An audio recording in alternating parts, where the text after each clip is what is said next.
ابو بکر بن فضل رحمۃ اللہ علیہ فرماتے ہیں، میں نے جب اصرار کر کے اپنے کرونی دوست سے اسلام لانے کا سبب پوچھا تو اس نے بیان کیا کہ ہمارے ملک پر مسلمانوں کا لشکر حملہ آور ہوا، جنگ ہوئی، کچھ ان کے لوگ قتل ہو گئے اور کچھ ہمارے۔ اس کے بعد میں نے اکیلے 10 مسلمانوں کو قیدی بنا لیا۔ ملک روم میں میرا بہت بڑا گھر تھا، میں نے ان سب کو اپنے خادمین کے سپرد کر دیا اور انہوں نے ان کو بیڑیوں میں جکڑ کر خچروں پر سامان لادنے کے کام پر لگا دیا۔ ایک دن میں نے ان قیدیوں پر مقرر ایک خادم کو دیکھا کہ اس نے ایک قیدی سے کچھ لیا اور اس کو نماز پڑھنے کے لیے چھوڑ دیا۔ میں نے اس خادم کو پکڑ کر مارا اور پوچھا، بتاؤ تم اس قیدی سے کیا لیتے ہو؟ اس نے بتایا، یہ ہر نماز کے وقت مجھے 1 دینار یعنی سونے کا سکہ دیتا ہے۔ میں نے پوچھا، کیا اس کے پاس دینار ہیں؟ اس نے بتایا، نہیں، مگر جب یہ نماز سے فارغ ہوتا ہے تو اپنا ہاتھ زمین پر مارتا ہے اور اس سے 1 دینار نکال کر مجھے دے دیتا ہے۔ خادم کا یہ بیان سن کر مجھے شوق پیدا ہو گیا کہ میں اس کی حقیقت جانوں، لہٰذا جب دوسرا دن ہو گیا تو میں اس خادم کا یونیفارم پہن کر اس کی جگہ پر کھڑا ہو گیا۔ جب ظہر کا وقت ہوا تو اس نے مجھے اشارہ کیا کہ مجھے نماز پڑھنے دے دو، میں تجھے 1 دینار دے دوں گا۔ میں نے کہا، میں 2 دینار سے کم تو نہیں لوں گا۔ اس نے کہا، ٹھیک ہے۔ میں نے اسے کھول دیا، اس نے نماز پڑھی۔ جب فارغ ہو گیا تو میں نے دیکھا کہ اس نے اپنا ہاتھ زمین پر مارا اور وہاں سے نئے 2 دینار نکال کر مجھے دے دیے۔ جب عصر کا وقت ہو گیا تو اس مرتبہ میری طرف اشارہ کیا، میں نے اسے اشارہ کیا کہ میں 5 دینار سے کم نہیں لوں گا، تو اس نے مان لیا۔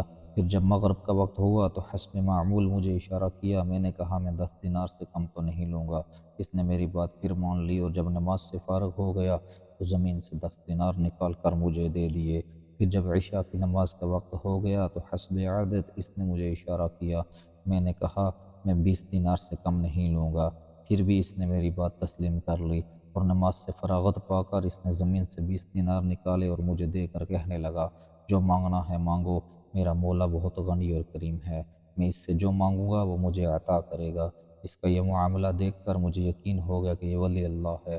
مجھ پر اس کا رعب طاری ہو گیا اور میں نے اس کو زنجیروں سے آزاد کر دیا اور وہ رات میں نے رو کر گزار دی۔ جب صبح ہوئی تو میں نے اسے بلا کر اس کی تعظیم اور تکریم کی، اسے اپنا پسندیدہ لباس پہنایا اور اختیار دیا کہ وہ چاہے تو ہمارے شہر میں عزت والے مکان یا محل میں رہے اور چاہے تو اپنے شہر چلا جائے۔ اس نے اپنے شہر جانا پسند کیا۔ میں نے خچر منگوایا اور راستے کے اخراجات دے کر اسے خچر پر سوار کیا۔ اس نے مجھے دعا دی، اللہ پاک اپنے پسندیدہ دین پر تیرا خاتمہ فرمائے۔ اس کا یہ جملہ مکمل ہوا تھا کہ میرے دل میں دین اسلام کی محبت گھر کر گئی۔ پھر میں نے اپنے 10 غلام اس کے ہمراہ بھیجے، انہیں حکم دیا کہ اسے نہایت احترام کے ساتھ لے جاؤ۔ پھر اس کو ایک دوات اور کاغذ دی اور ایک نشانی مقرر کی کہ جب وہ حفاظت کے ساتھ اپنے مقام پر پہنچ جائے تو وہ نشانی لکھ کر میری طرف روانہ کر دے۔ ہمارے اور اس کے شہر کے درمیان 5 دن کا فاصلہ تھا۔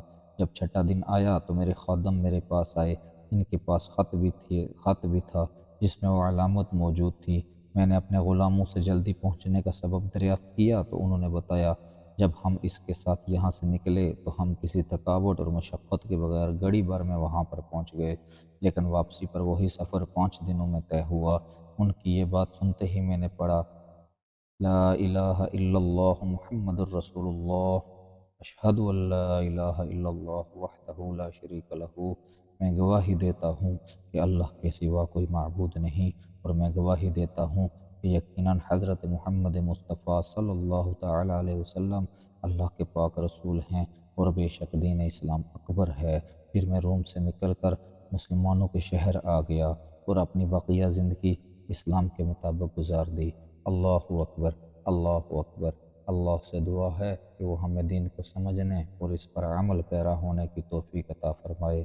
آمین برحمتک یا ارحم الراحمین۔